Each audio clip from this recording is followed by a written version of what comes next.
নমস্কার সবাইকে। আজ অনেক দিন পর নিয়ে চলে এলাম একটা খাবার দাবারের ভিডিও। আমি কাশ্মীরে ঘুরতে যাওয়ার আগের দিনই ছিল আমার এই বিয়েবাড়িটা। সেখানেই কী কী খেয়েছিলাম তা নিয়ে থাকছে আজকের এই ছোট্ট মিনি ব্লগটা। তো প্রথমেই দিয়ে গিয়েছিল পাতা, আর এই পাতাটার বিশেষত্ব ছিল এটা সুপারি গাছ থেকে তৈরি। আমার তো বেশ ভালো লাগলো।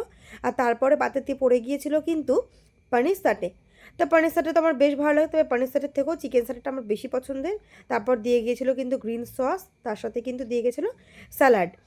তো এরপরে কিন্তু সেটা দিয়ে খাওয়া শেষ হতেই পাতে পড়ে গিয়েছিল রুমালি রুটি। আর বিশ্বাস করবে না, রুমালি রুটি আমার ভীষণই পছন্দের।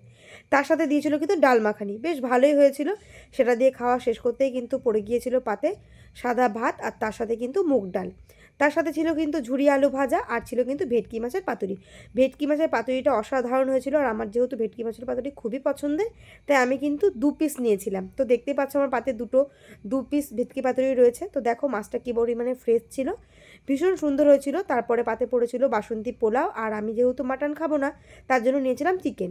এরপরে পাতে পড়ে গিয়েছিল কিন্তু আলু বোখরার চাটনি, তার সাথে কিন্তু পাঁপড়। চাটনি আমি আগে না খেলেও এখন বেশ ভালোই লাগে খেতে। তারপর পড়েছিল সীতাভোগ মিহিদানা, আর সব শেষে এই আইসক্রিমটা। কেমন লাগলো আজকে এই ব্লগটা আমায় প্লিজ জানিও।